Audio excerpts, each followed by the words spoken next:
नमस्कार, न्यूज 24 देख रहे हैं आप। मैं हूं आपके साथ डॉक्टर मीना शर्मा।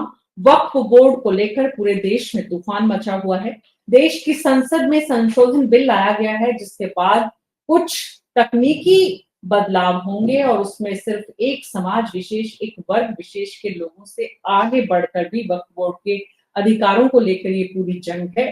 सत्ता पक्ष बिल लेकर आया है, विपक्ष इस पर हंगामा। संसद में कुछ समय पहले तक विपक्ष की चुप्पी, उसके बाद अब संसद में जिस तरह से विपक्ष का रवैया है, क्या इसका मतलब है देश के जरूरी आवश्यक मुद्दों में ये इतना इंपॉर्टेंट है कि देश की संसद में इसी पर सबसे जो प्राथमिकताओं वाले विषय है, एक तरफ विनेश फोगाट के साथ जो कुछ हुआ उसमें सरकार किसकी जिम्मेदारी तय करे, इसकी बजाय आज वक्फ बोर्ड को लेकर जो तूफान है, समझने की कोशिश कर रहे हैं कि इससे सत्ता को क्या हासिल होगा और समाज को क्या। हमारे साथ सुमित शिमल बीजेपी के प्रवक्ता, राजकुमार शर्मा कांग्रेस पार्टी के, जगदीश शर्मा जी वरिष्ठ पत्रकार, डॉक्टर मुनेश अरोड़ा वरिष्ठ पत्रकार और राजीव तिवारी जी वरिष्ठ पत्रकार हैं। आप सभी का बहुत बहुत स्वागत है। जगदीश शर्मा जी, क्या इससे सत्ता पक्ष संदेश देना चाहता है? मीना जी, ऐसा है कि ये बहुत लंबे अरसे से एक्सपेक्टेड था कि ये संशोधन होना चाहिए। इसे वक्फ वक्फ का जो कानून है, उस कानून में बहुत सारी ऐसी चीजें हैं जो हमारे डेमोक्रेटिक राइट्स और कॉन्स्टिट्यूशनल जो हमको राइट्स दिए हैं उनको आड़े आता है। जैसे कि अभी थोड़ी देर पहले ही मैं एक वीडियो देख रहा था जिसमें सरदार जी पूछ रहे जज साहब कि भाई लिटिगेंट से कि बताइए कि आपने नोटिस, और साहब ये नोटिस निकाल के ले लिया था, एक गवर्नमेंट प्राइवेट हॉस्पिटल को वक्त की प्रॉपर्टी बता दिया और उसको एक्वायर करने की कोशिश करना शुरू हो गए। तो जब ऐसी प्रॉपर्टी, किसी को भी कोई भी प्रॉपर्टी हो, उसको उठाकर आपने एक नोटिस निकाल दिया और उसको अपनी प्रॉपर्टी घोषित कर दिया, तो ये बड़ा विचित्र सा कानून था एक तरीके से देश में, क्योंकि फिर इसकी लिटिगेशन केवल वक्त के ट्रिब्यूनल में ही हो सकती थी। आप हाई कोर्ट नहीं जा सकते, आप लोअर कोर्ट नहीं जा सकते, आप सुप्रीम कोर्ट नहीं जा सकते। ऐसी सूरत में वक्फ की प्रॉपर्टियों को लेकर बहुत बड़ा विवाद चल रहा था। देखिए, देश में सबसे पहले आर्मी, आर्मी के बाद रेलवे और तीसरे नंबर पर है वक्फ, जिसके पास की 9.7 लाख एकड़ जमीन है। ये जमीन कहां से आई पूरी? ये जमीन कैसे इकट्ठी हो रही थी? वक्त के लिए प्रॉपर्टी उनके मुस्लिम लोग जो है दान देकर जाते हैं, या तो अपने के भाई वो छोड़ के चले गए। खासकर जब भारत पाकिस्तान के बीच में डिवीजन हुआ था तो बहुत सारे मुसलमान अपनी प्रॉपर्टीज को वक्त के हवाले कर गए, तो वो ताकि वो कुछ उसका उपयोग कर सकें। उसमें कहा यह जाता था कि हॉस्पिटल खोलेंगे, पाठशालाएं खोलेंगे, शिक्षण संस्थान खोलेंगे और पब्लिक से जुड़ी हुई चीजें खोलेंगे। लेकिन जब देखने पर, अभी सर्वे तो ऐसा कोई सामने नहीं आया, लेकिन अब वैसे ही देखते हैं तो पता चलता है कि न तो हॉस्पिटल है, न कोई दवाखाना है वहां, न कोई स्कूल चल रहा है। कहीं कहीं पर ऐसी प्रॉपर्टी पे मदरसे जरूर चल रहे हैं, लेकिन मदरसे ज्यादातर सरकारी प्रॉपर्टी के ऊपर कब्जा कर चलाए जा रहे हैं। तो ये ऐसा ऑर्गेनाइजेशन हिंदुस्तान के कॉन्स्टिट्यूशन में एक बना हुआ था जिसमें कि मनमर्जी चल रही थी, जिसको बोलना चाहिए। कहीं उसमें कोई कंट्रोल नहीं था और एक कानून भी इस तरीके का बन गया जिसमें कि लिटिगेशन करना भी बहुत मुश्किल का काम हो गया था। रुचि, तो ऐसी सूरत में इसमें 44 के करीब संशोधन कानून में बताए गए हैं, और वो इसलिए बताए हैं कि उसमें एक तो गैर मुस्लिम भी हाँ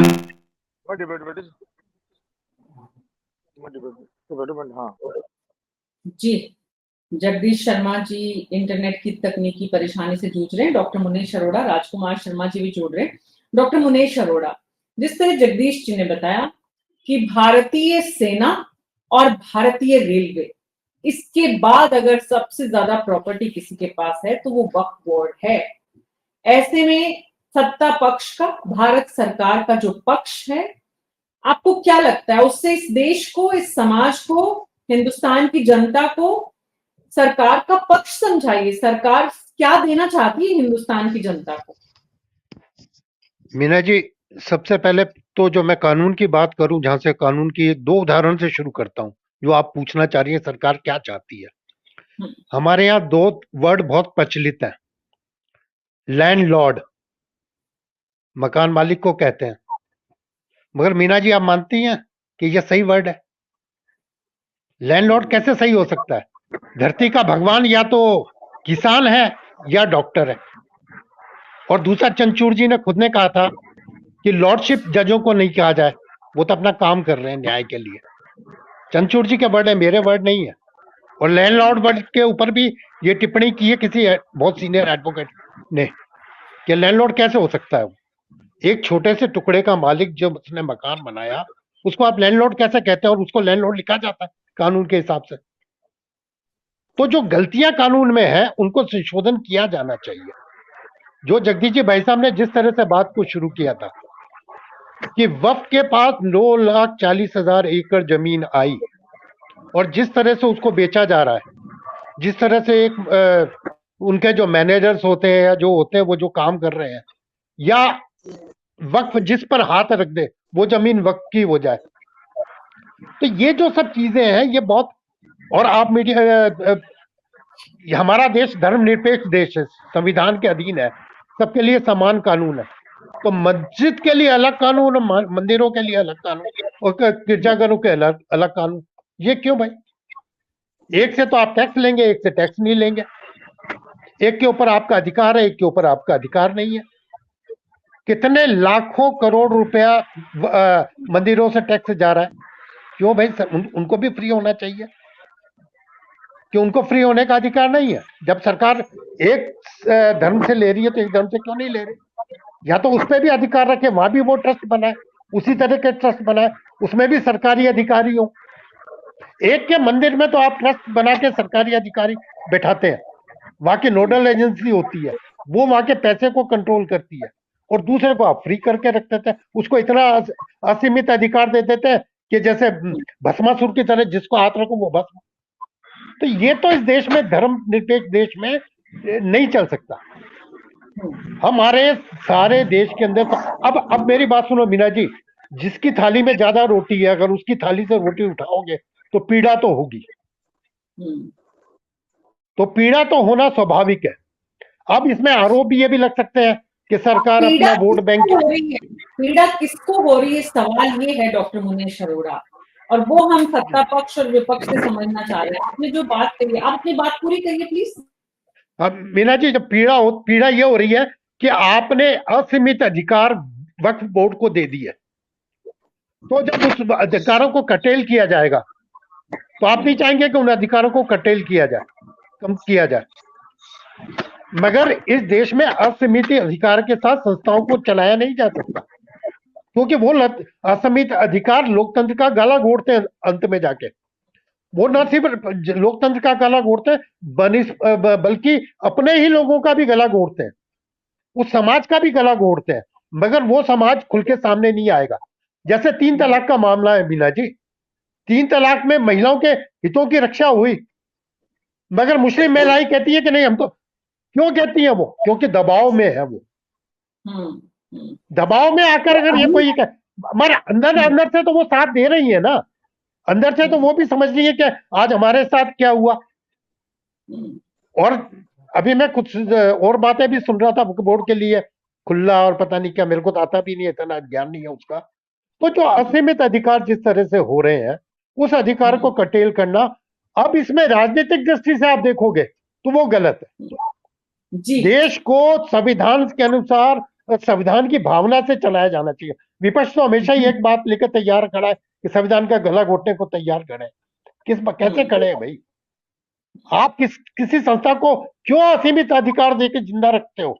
जब एक देश में न्यायालय है, न्यायालय को सुनने का अधिकार है, सिविल कोर्ट्स है, तो वक्फ बोर्ड के जो मुद्दे हैं वो सिविल कोर्ट में क्यों नहीं आ सकते? जी जी, प्रॉपर्टी तो वो की वही है ना। ऐसे में बिल्कुल ठीक है।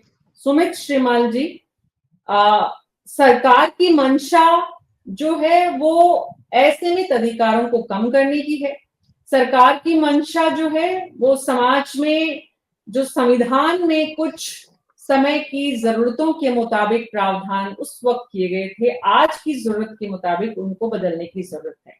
लेकिन आप विपक्ष को साथ लेकर ये काम क्यों नहीं कर रहे?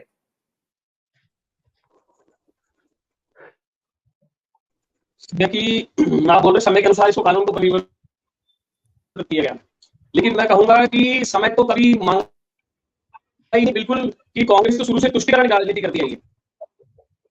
अब देखिए कि 1954 इस कानून को जब अपन देखेंगे तो 1994 में जो कानून जो बनाया गया है और 1954 में इसको कानून बताया गया, 1995 में इस कानून को वक्फ बोर्ड कानून को और शक्तियां दी गई। फिर सन 2013 में यूपीए की सरकार में फिर इसको शक्तियां और बढ़ा दी गई। तो देश की जनता बिल्कुल भोली जरूर है लेकिन मूर्ख नहीं है। आप कह रहे हो कि विपक्ष लेकर के साथ उसे लिया जाता है जो सत्य का साथ देता है, देश के हित की बात करता है, देश के बिल्कुल हित के अंदर, चाहे वो सैनिकों का हित हो, आम जनता का हित हो। ये कांग्रेस की शुरू से ही नीति रही है, क्योंकि वो कहते हैं बीज बोए नीम का और आम की आशा करे। आप देखिए जब हमारा देश आजाद हुआ 1947 सुमित श्रीमल जी, आप उस पार्टी के प्रवक्ता हैं जो आईटी, टेक्नोलॉजी, सोशल मीडिया का सबसे बेहतरीन इस्तेमाल कर रही है। तो आप भी प्लीज अपनी व्यवस्था दुरुस्त करिए। आपका इंटरनेट ऑडियो हमेशा प्रॉब्लम देता है। राजकुमार शर्मा जी, आपको ठीक से सुन नहीं पाते हैं आपके दर्शक, राजस्थान की जनता, हमारे पैनलिस्ट, इसलिए आपको ये सुझाव है। राजकुमार शर्मा जी, विपक्ष की दिक्कत क्या है? सत्ता पक्ष जो काम कर रही है, आपको नहीं लगता कि आज उसकी जरूरत है? ऑडियो ऑन करिए राजकुमार जी। कर लिया मीना जी, विपक्ष को कोई दिक्कत नहीं है। दिक्कत तो भारतीय जनता पार्टी के पेट में है। भारतीय जनता पार्टी चाहती है कि इस देश को हम हमारे हिसाब से चलाएं, और हम कह रहे हैं ये देश सबका है, सतरंगी फूलों का बना हुआ है, सारे रंग इसमें मिले हुए हैं, सारी जातियां, सारे धर्म, सारी भाषाएं मिली हुई है। सबकी राय लीजिए, सभी पॉलिटिकल पार्टियों की राय लीजिए, फिर कोई निर्णय करिए। हम आपके साथ खड़े हैं। विनेश फोगाट वाले मामले में तो इनसे बोला नहीं जा रहा है। जिस बेटी ने हमारे हिंदुस्तान का नाम रोशन किया है, उनको तो आपने सड़कों पे, आपने याद है, मैं रिपीट करना नहीं चाहता, उनका कितना अपमान किया था भारत के प्रधानमंत्री ने, पूरी की पूरी भारतीय जनता पार्टी ने। और आज वो अकेली वहां लड़ रही है, संघर्ष कर रही है, तो वहां तो आपको बोला नहीं जा रहा है। उस मुद्दे पे पूरी संसद 2-3 दिन तक पूरा पखवाड़ा अगर पेरिस ओलंपिक पे लगाते तो निश्चित तौर पे हमारे जो खिलाड़ी वहां संघर्ष कर रहे हैं उनको लाभ मिलता।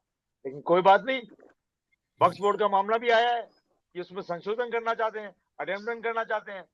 वक्फ का मतलब होता है, मीना जी, मैं भारतीय जनता पार्टी को बताना चाहता हूं, उर्दू का शब्द है दान दिया हुआ जो संपत्ति है उसको वक्फ बोलते हैं। 1954 से चलता आ रहा है। अब भारतीय जनता पार्टी की सबसे उसके ऊपर नजर है, क्योंकि रेलवे के बाद और मिलिट्री के बाद सबसे बड़ी संपत्ति, सबसे बड़ी जमीन है उसके पास। भारतीय जनता पार्टी की निगाहें उस पर है। अब मैं कह रहा हूँ जो दान दी हुई जमीन है, अच्छा वहां शिक्षा बनाए, मंदिर बनाए, वहां पे ये अलाउ नहीं है। वहां कॉलेज बनाए, स्कूल बनाए, कोचिंग सेंटर बनाए, अस्पताल बनाए, वो सब तो अगर कहीं वक्फ बोर्ड नहीं बना पा रहा है, उस पर निगाह रखें, उसको दुरुस्त करें, उसमें कोई एतराज नहीं है। लेकिन निगाह उन पे है कि ये देश की तीसरी सबसे बड़ी संपत्ति वाला बोर्ड है। तो भारतीय जनता पार्टी अपने गिरिबान में जाके, कोई वक्फ बोर्ड चल रहा है, कोई भी बोर्ड चल रहा है, उसमें कोई मीनमेक्स है, उसको दुरुस्त करे। एक तरफ देश को मत लेके जाए। हम बार बार भारतीय जनता पार्टी की नजर वक्फ बोर्ड की संपत्ति पर है आपके मुताबिक, लेकिन जो बात जगदीश शर्मा जी ने कही, राजकुमार शर्मा जी, आपको लगता है कि वक्फ बोर्ड के पास जितनी संपत्ति है उसका सही सदुपयोग उस मकसद के साथ हो रहा है जिस मकसद से उन्हें दी गई थी? ये जिम्मेदारी किसकी है? ये जिम्मेदारी सरकार की है, चाहे वो राज्य सरकार हो, चाहे केंद्र सरकार हो, उनके अधीन आने वाला कोई भी डिपार्टमेंट हो, कोई भी बोर्ड हो, अगर वो प्रॉपर काम नहीं कर रहा है, उसको प्रॉपर काम कराइए। काम कौन करता है? कर्मचारी तो करते हैं, चाहे वो राज्य सरकार के अधीन आते हो, चाहे वो केंद्र सरकार के अधीन आते हो। काम आपसे करवाया जा नहीं रहा है, आप उसका सारा का सारा ढांचा चेंज करना चाहते हैं, और ढांचा चेंज करने का मकसद है देश को एक तरफ ले जाना। मैं ये फिर कह रहा हूं, ये देश सबका है, आप सबको साथ लेके चलिएगा। कोई अगर आपको सुधार करना है, जिस सुधार करने से वक्फ बोर्ड मजबूत हो सकता है, उसके अधीन आने वाले जो अधिकार हैं, उसके अधिकारों की आप कटिंग मत करिए। उसके राजकुमार जो शर्मा जी, जो काम है राजकुमार उसको शर्मा करने जी, दीजिए। जब ढांचे की बात आती है तो समय की जरूरत के मुताबिक ढांचा भी बदलना पड़ता है। वो जो व्यवस्था, वो जो सरकार और राज्य सरकार जिन लोगों से काम लेने वाली है, उन लोगों को उस रास्ते पर लाने के लिए रास्ता भी बदलना पड़ता है। पुरानी विधानसभा से नई विधानसभा में आए हम, ढांचा बदला, वो बिल्डिंग का ढांचा था, यहाँ व्यवस्था बदलने की बात हो रही है। इस व्यवस्था को बदलने में सुमित श्रीमल जी, इस व्यवस्था को बदलने में जो आपके प्रयास हैं, उसमें विपक्ष की आपत्ति क्या है? आपने जानने समझने की कोशिश की है? बिल्कुल जानने समझने की इसमें बात ही नहीं है, ये देश विरोधी ताकत है और वास्तव में ये पूर्ण रूप से ये जो वक्फ बोर्ड है संपूर्ण निश्चित रूप से देश के में बोल नहीं सकता और लगातार कांग्रेस सत्ता ने इसको और शक्ति लगातार बढ़ाई। जैसे मैंने बताया कि 1900 इसकी शक्ति को बढ़ाई, यूपीए की सरकार ने इसकी शक्ति को और बढ़ा दिया गया। लेकिन देश की जनता को मालूम नहीं है कि वास्तव में यूपीए क्या चाहती है। आप देखिए वक्फ बोर्ड इनका रेवेन्यू है लगभग 2 करोड़ रुपए, 200 करोड़ रुपए सरकार रेवेन्यू है। ये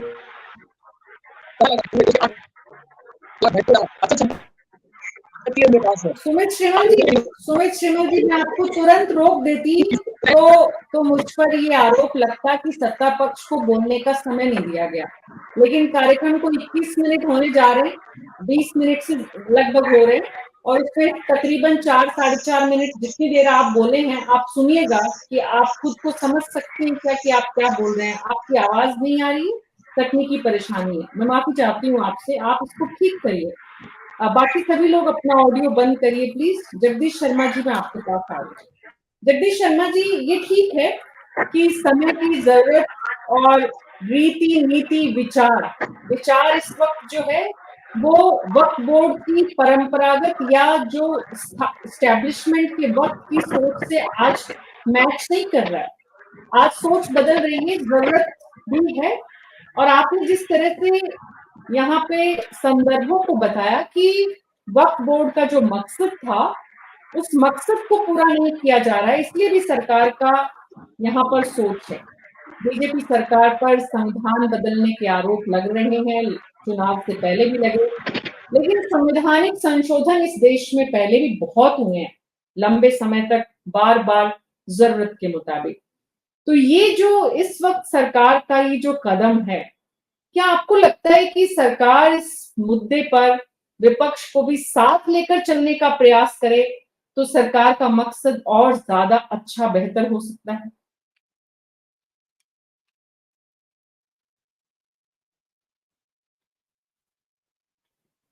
जगदीश शर्मा जी, कुछ इंटरनेट की परेशानी से। डॉक्टर मुनेश अरोड़ा, इसी सवाल का जवाब प्लीज आप दीजिए।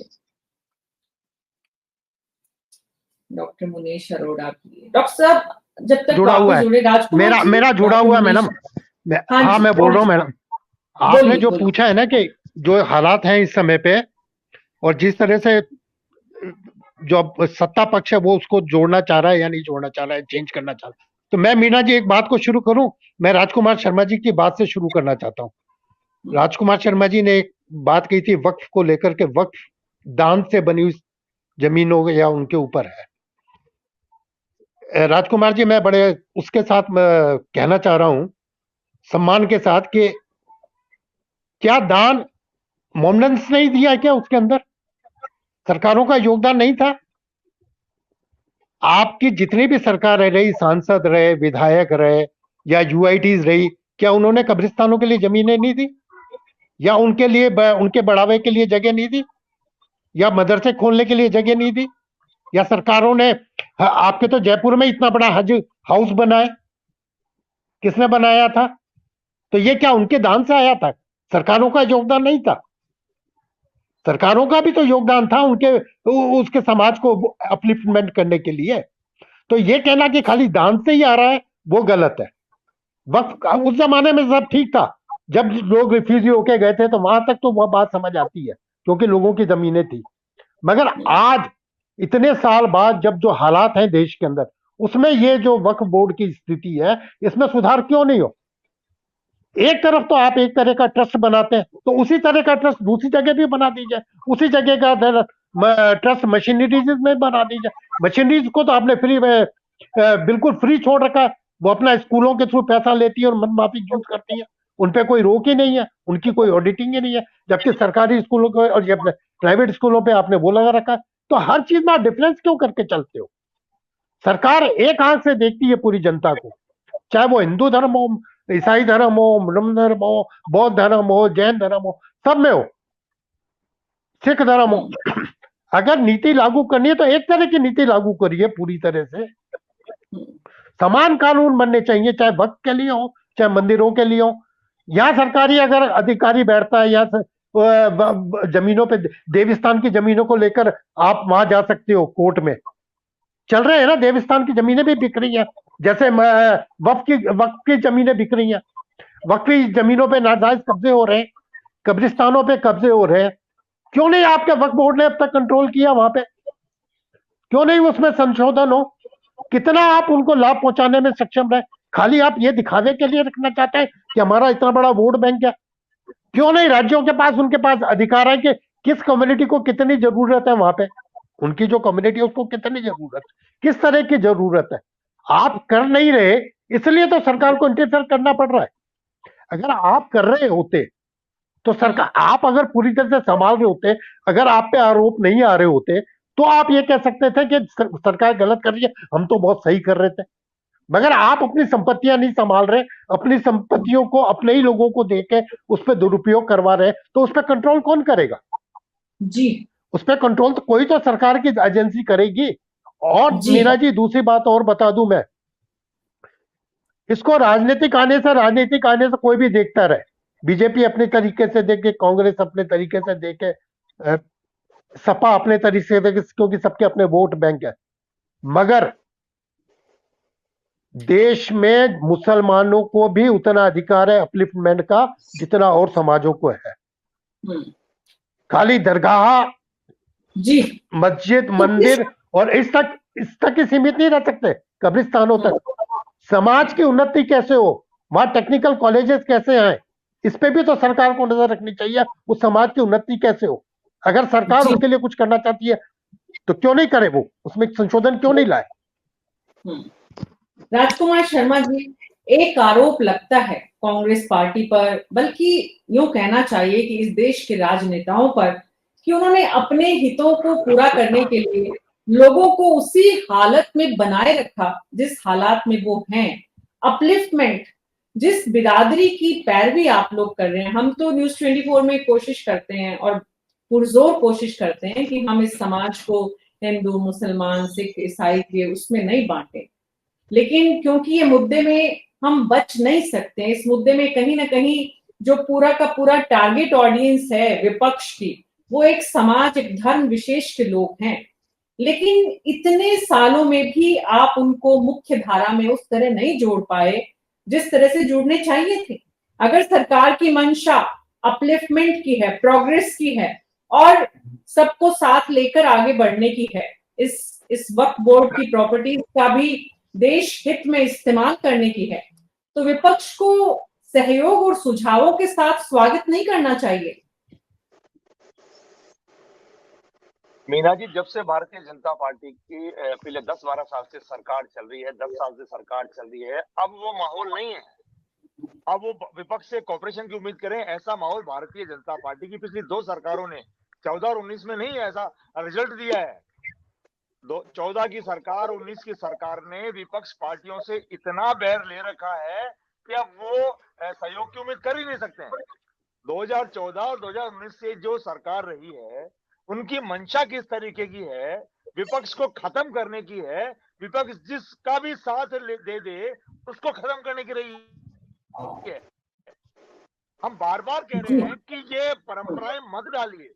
2014, 2019 में जो भारतीय जनता पार्टी की सरकार ने परंपराएं डाली है, वो परंपराएं देश को तरक्की नहीं देगी।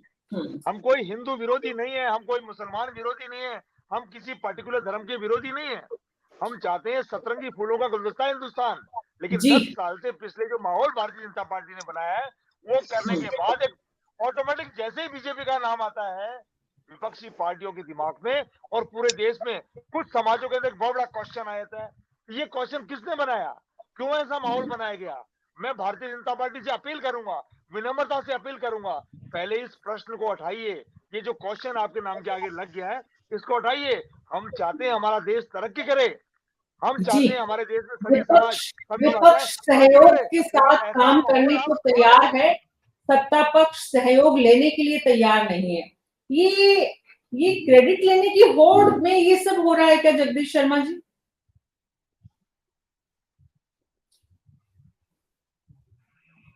फिर अटक गया इनका, फिर अटक गया। जगदीश जी हाँ, जी तो मैं बता दूं, ये जी मीना जी जो आप कह रहे हो क्रेडिट करने की होड़, मीना जी क्रेडिट तो लेना चाहते हैं वोट बैंक के लिए, ये तो इससे तो आप मना नहीं कर सकते। सारे ही, चाहे बीजेपी हो, कांग्रेस हो, टीएमसी हो, एसपी हो, जो भी हो, लेकिन सर सबको बीजेपी अपना मना वोट करती है बैंक इंटैक्ट कि हम रखना है। वोटों के लिए नहीं कर रहे हैं, हम विकास के लिए कर रहे हैं। मेरे बीजेपी विकास मना तो सभी करती है, पार्टियां, आरोप हम नहीं लगाते हैं। भारतीय जनता पार्टी का तो नारा ही यही रहा, सबका विकास सबके साथ। तो विकास तो सभी राजनीतिक पार्टियां करती है। गरीबी हटाओ कांग्रेस का नारा रहा, वो भी एक ही बात थी। विकास की बात पर तो सारी राजनीतिक पार्टियां करती हैं और आगे बढ़ाने की कोशिश कर रही हैं, वो बात से मना नहीं करते हम।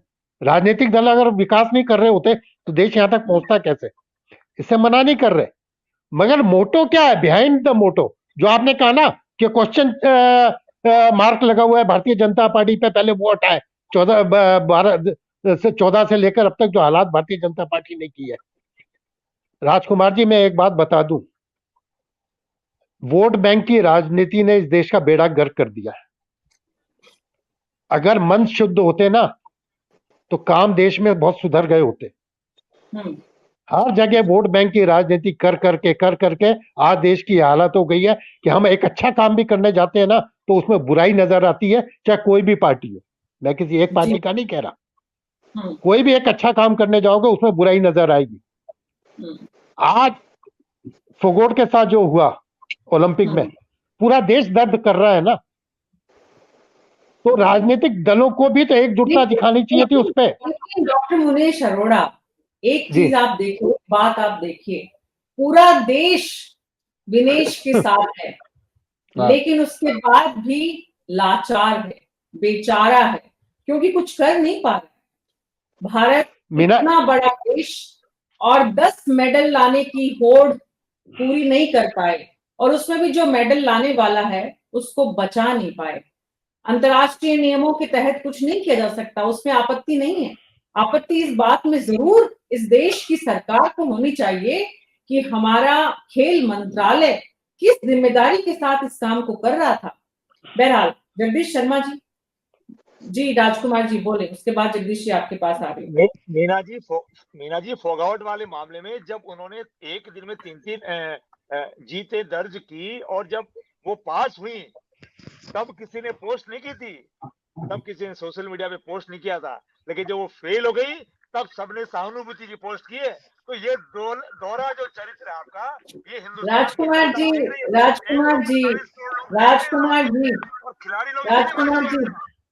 राजकुमार जी ये सोशल मीडिया को छोड़ दीजिए ना थोड़ी देर के लिए। ये सोशल मीडिया ने तो गर्क बेड़ा कर रखा है कि पूरा का पूरा सेलिब्रेशन जश्न का जो दिन था, राजकुमार जी मुझे एक बात बताइए, जश्न के दिन इतना जहर उगलने की किसको जरूरत थी? क्यों उगला इतना जहर जश्न से पहले? क्या पता इस तरह की परिस्थितियां ना बनती, सेलिब्रेशन होता, सबका स्वागत प्रधानमंत्री के फोन का देखते हैं कब आता है, कितना महिला का अपमान हुआ। आपको उस दिन फाइनल के बाद ही कर लेते ये सब, पहले करने की इतनी क्या जरूरत थी? इतना जहर उगला कि वो जहर किस रूप में सामने आया। बहरहाल अभी मैं उस मुद्दे पे नहीं जा रही हूँ, वक्फ बोर्ड की बात हो रही है। जगदीश शर्मा जी आखिरी सवाल आपसे ले रही हूँ, सत्ता पक्ष, एक संवैधानिक संशोधन इस देश में पहले भी हुए, आज भी हो रहे हैं। सत्ता पक्ष अगर विपक्ष के साथ बैठकर इस मुद्दे पर अपनी बात को और ज्यादा अच्छे ढंग से देश के सामने लाता है तो उससे क्या क्रेडिट लेने की होड़ में थोड़ा नुकसान हो जाता है क्या?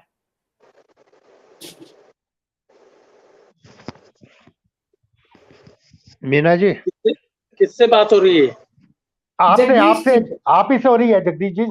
अच्छा अच्छा अच्छा अच्छा। हाँ, तो मैं ये कह रहा था, पहले तो मैं राजकुमार जी को एक चीज में संशोधन कर देता हूं जो इनकी जानकारी में नहीं है, कि जिला अधिकारी वक्फ में कुछ नहीं कर सकता। आप कह रहे थे कि जिला अधिकारी देखते क्यों नहीं है फिर इस काम को, वो क्या करते हैं? जिला अधिकारी का परव्यू में ही नहीं है वक्फ। अब बनाने की कोशिश है। अब जो संशोधन हो रहा है, जो 44 संशोधन लाए गए हैं, कि 44 संशोधन में एक ये भी है कि जिला अधिकारी भी उसमें इंटरवीन करने की हैसियत रखेगा, और उससे पहले पूछा जाएगा कि रेवेन्यू के रिकॉर्ड में जो जमीन कहीं भी अंगली रख देते हैं, हाथ रख देते हैं और जमीन अपनी बताते हैं, तो जिला अधिकारी के स्तर पर ये पता लगाया जाएगा कि ये जमीन वास्तव में इनके परव्यू की है या नहीं है, क्योंकि ज्यादातर मामलों में झगड़े यही चल रहे।